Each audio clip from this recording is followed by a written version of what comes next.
জিলানি জিলানি গৌসে পাক জিলানি জিলানি জিলানি বড় পীর জিলানি মোদের জানো প্রাণ হতে প্রিয় জিলানি জিলানি জিলানি গৌসে পাক জিলানি। আলহামদুলিল্লাহি রাব্বিল আলামিন ওয়াসসালাতু ওয়াসসালামু আলা সাইয়্যিদিল মুরসালিন আম্মা বাদ ফাআউযু বিল্লাহি মিনাশ শাইতানির রাজিম বিসমিল্লাহির রহমানির রহিম। আসসালাতু ওয়াসসালামু আলাইকা ইয়া রাসূলুল্লাহ ওয়া আলা আলিকা ওয়া আসহাবিকা ইয়া হাবিবাল্লাহ। আসসালাতু ওয়াসসালামু আলাইকা ইয়া নবিয়াল্লাহ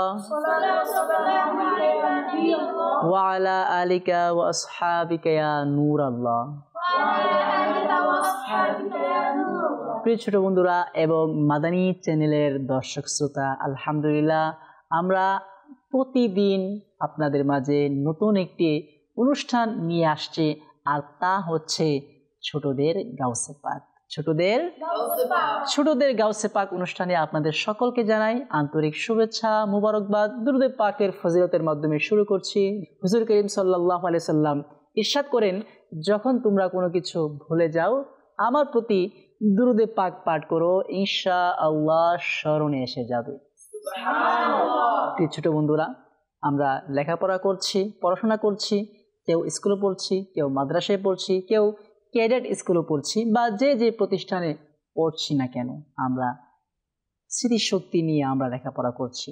তো যাদের স্মৃতিশক্তি দুর্বল, যাদের মেধা কম, তারা চাইলে প্রতিনিয়ত দুরুদে পাক পাঠ করতে পারেন। এই দুরুদে পাক পাঠ করার মাধ্যমে আমাদের স্মৃতিশক্তি প্রখর হবে, আমাদের স্মৃতিশক্তি বেড়ে যাবে। আর যদি আমরা কোনো কিছু ভুলে যাই, স্মরণে আসছে না, তখন আমরা কি পাঠ করব? দুরূদ শরীফ পাঠ করব। আর দুরূদ শরীফ পাঠ করার বরকতে আল্লাহ পাক চাইলে আমাদের ভুলে যাওয়া বিষয়টি কি হবে? স্মরণে এসে যাবে। আল্লাহ পাক তৌফিক দান করুক। সাল্লু আলাল হাবিব সাল্লাল্লাহু তাআলা আলা মুহাম্মদ সাল্লাল্লাহু তাআলা আলাইহি ওয়া সাল্লাম। প্রিয় ছোট বন্ধুরা, আসুন আমরা প্রথমে কুরআনে পাকের তেলাওয়াত শুনবো একটি কালাম, তারপর জানবো হুজুর গাউসে পাক রাহমাতুল্লাহি তাআলা আলাইহির জীবনের কিছু ঝলক। কে কুরআনে পাক তেলাওয়াত শোনাবেন? জি, আসুন।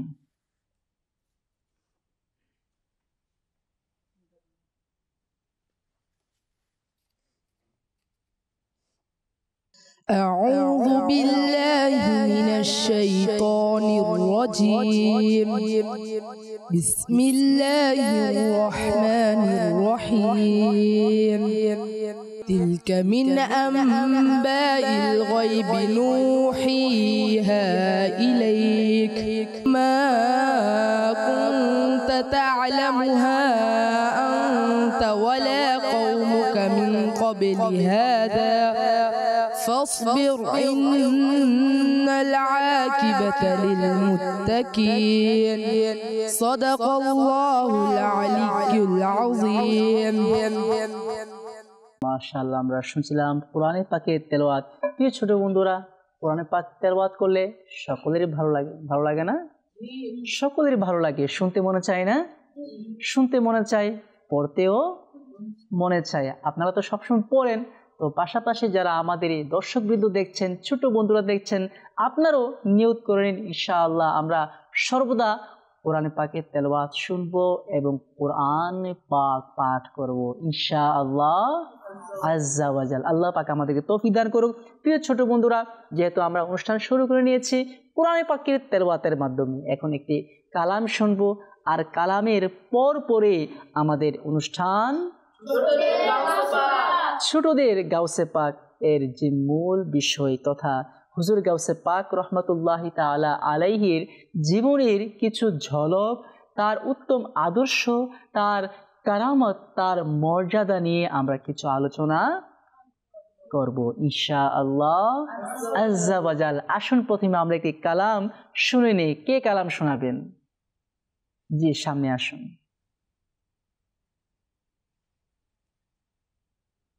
صلي على رسولنا صلي على محمد صلي على رسولنا صل على محمد আমি মদিনাতে যাব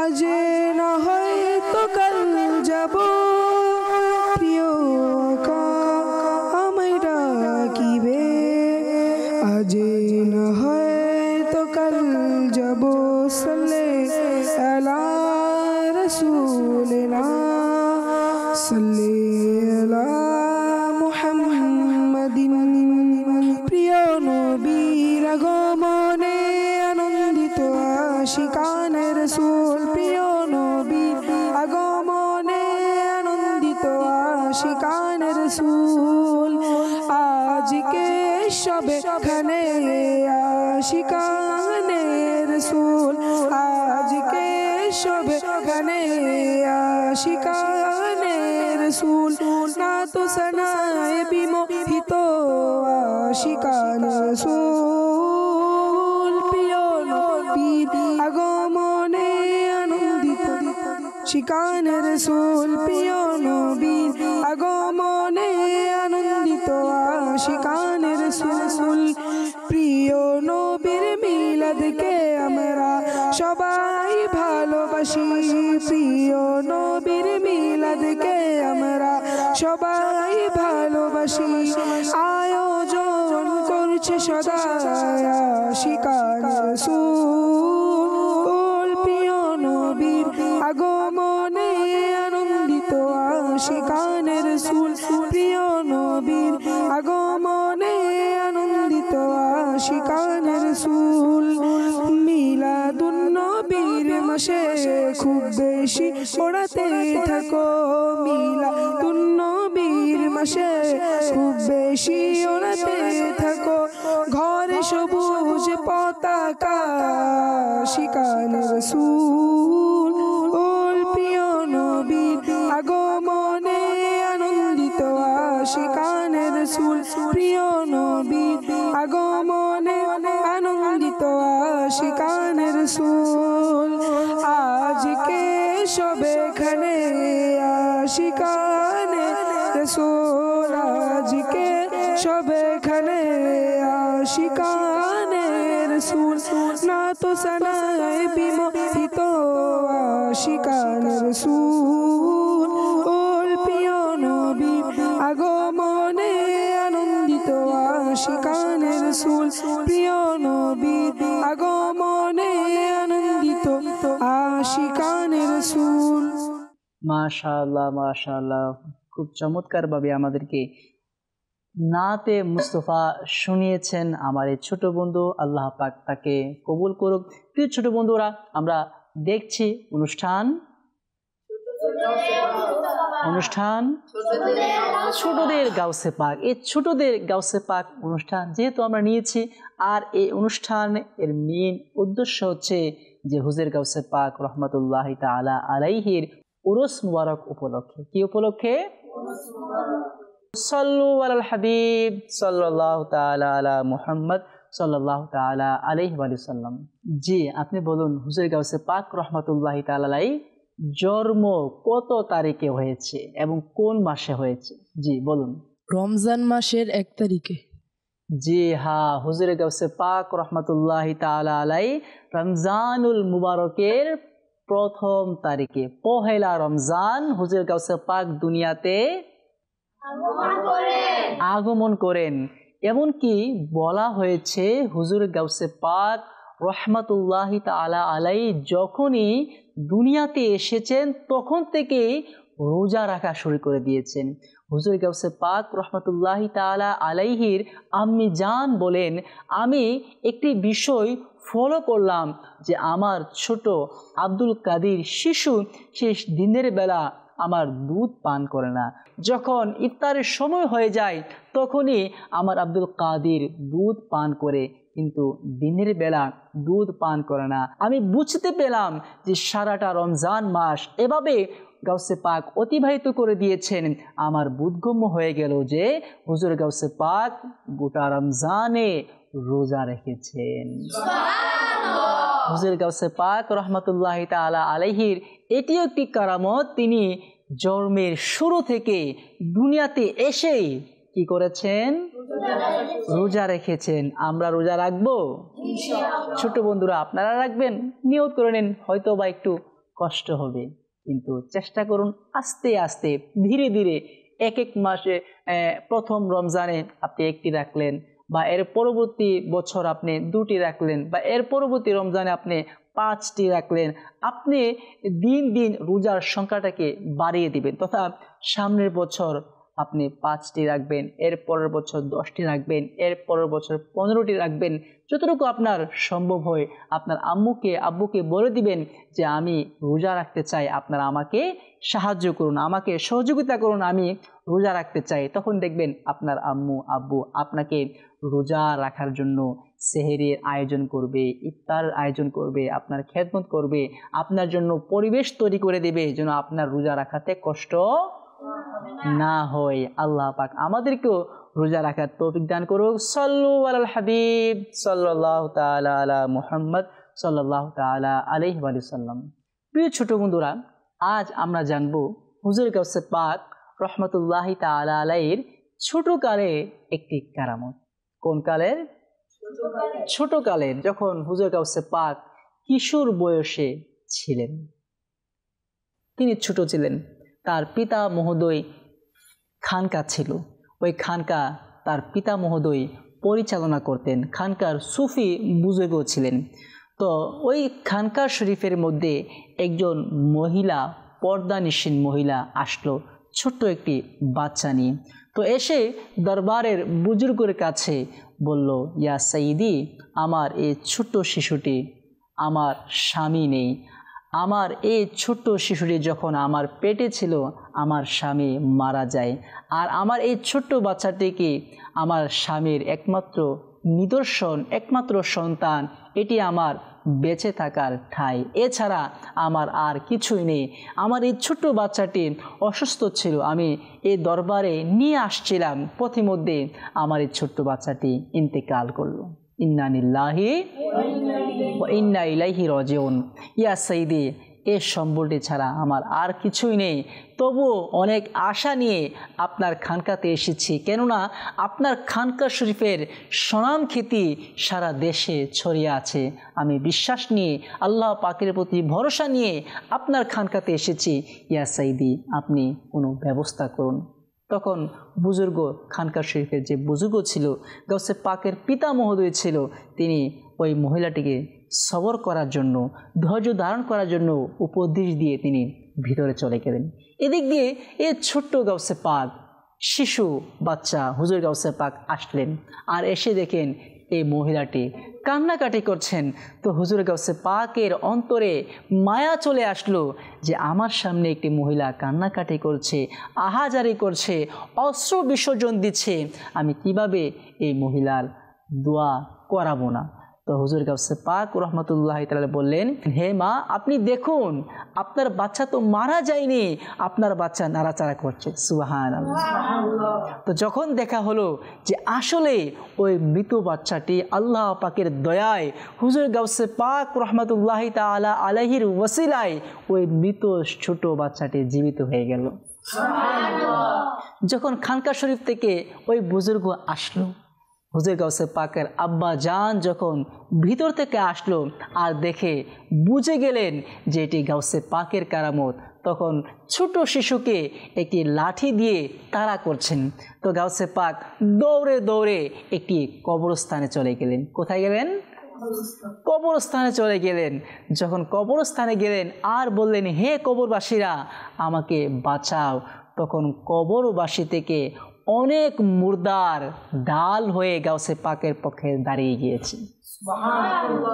এই ঘটনা দেখে বুজুর্গ বললেন, আমি তোমার মাকাম পর্যন্ত, তোমার গন্তব্য পর্যন্ত, তোমার স্থল পর্যন্ত আমি পৌঁছাতে পারবো না, আমি এখনই তোমার কাছে আমার মাথাকে ঝুঁকিয়ে নিলাম।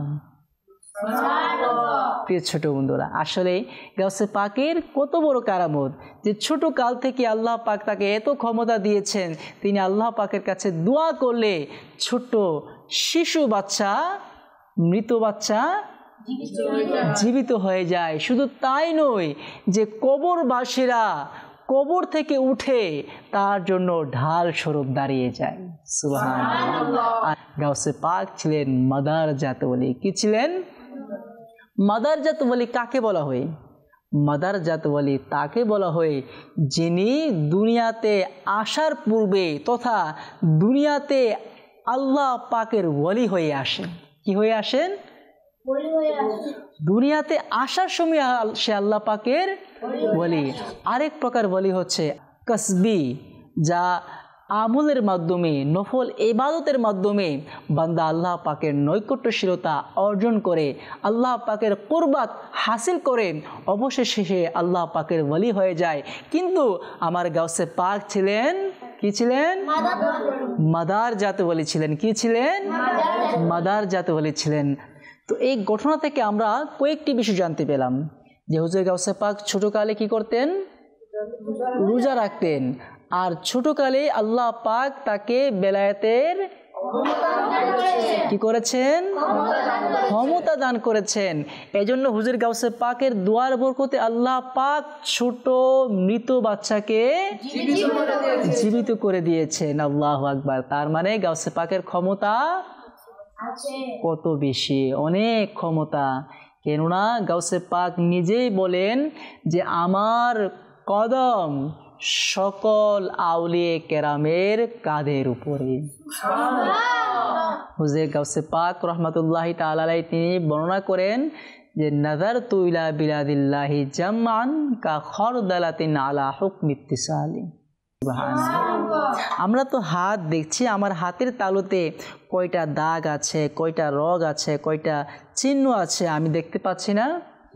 দেখতে পাচ্ছি। কিন্তু হুজুর গাউসে পাক রহমাতুল্লাহি তাআলা আলাইহি গোটা বিশ্বকে নিজের হাতের তালুর মধ্যে একটি সরিষার দানার নিয়ে দেখতে পারেন। সুবহানাল্লাহ। তার মানে গাউসে পাকের পাওয়ার কত বেশি, অনেক বেশি। গাউসে পাক ছোট কাল থেকে কি ছিলেন? ওলি ছিলেন। এগুলো তো তার ছোট কালের কারামত। আর যখন হুজুর গাউসে পাক রহমাতুল্লাহি তাআলা আলাইহি ইলমি দ্বীন অর্জন করলেন, বড় হলেন, সুফি হলেন, আল্লাহ পাকের অনেক বেলায়াতের মর্যাদায় তিনি অধিষ্ঠিত হলেন, তখন তো গাউসে পাকের কাছ থেকে হাজার হাজার কারামত প্রকাশ পেয়েছে, যা বিভিন্ন আউলিয়ে কেরাম, বিভিন্ন উলামায়ে কেরাম নিজ নিজ কিতাবের মধ্যে লিখেছেন। আল্লাহ পাক আমাকে আপনাকে গাউসে পাকে মোহাব্বত করার তৌফিক দান করুক। আল্লাহ পাক আমাকে আপনাকে হুজুর গাউসে পাকের ফয়েজ বরকত নেবার তৌফিক দান করুন। আমিন। ছোট বন্ধুরা, এই ঘটনা থেকে আমরা জানতে পেলাম যদিও বা বাবা বড় কিন্তু মাকামে সন্তান বড়। কেন? বেলায়েতের পাওয়ার। কিসের পাওয়ার? আর এই বেলায়েত কে দিয়েছেন? কে দিয়েছেন? আল্লাহ পাক দিয়েছেন। গাউসে পাকের আদর্শগুলো মানা, গাউসে পাক শরীয়তের যে বিধানগুলো আমাদেরকে বর্ণনা করেছেন, যে বিধানগুলোর প্রতি আমাদেরকে উদ্বুদ্ধ করেছেন, আমল শিখিয়েছেন, আমাদেরকে ওই আমলগুলো কি করতে হবে? আমল করতে হবে।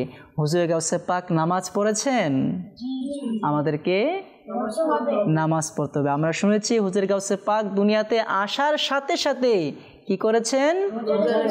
রোজা রেখেছেন। আমরা রোজা রাখবো ইনশাআল্লাহ আজ্জা ওয়া জাল। আল্লাহ পাক আমাকে আপনাকে রোজা রাখার তৌফিক দান করুক, গাউসে পাকের আদর্শে আদর্শবান হওয়ার তৌফিক দান করুক। আমিন বিজাহিন নাবিল আমিন সাল্লাল্লাহু আলাইহি সাল্লাম। প্রিয় দর্শকবৃন্দ এবং ছোট বন্ধুরা, আজকের মতোই এখানে বিদায় নিচ্ছি। অনুষ্ঠান ছোটদের গাউসে পাক। কিসের গাউসে পাক? ছোটদের গাউসে পাক অনুষ্ঠান এখানেই বিদায় নিচ্ছি। ইনশাআল্লাহ আগামী পর্বে আগামীকাল আবারও আপনাদের কাছে, আপনাদের মাঝে উপস্থিত হব। সে পর্যন্ত সকলে ভালো থাকুন আর নিজের পড়াশোনার প্রতি গুরুত্ব দিন। সাল্লু আলাল হাবিব সাল্লাল্লাহু তাআলা আলা মুহাম্মদ সাল্লাল্লাহু তাআলা আলাইহি ওয়াসাল্লাম। জিলানি জিলানি গৌসে পাক জিলানি, জিলানি জিলানি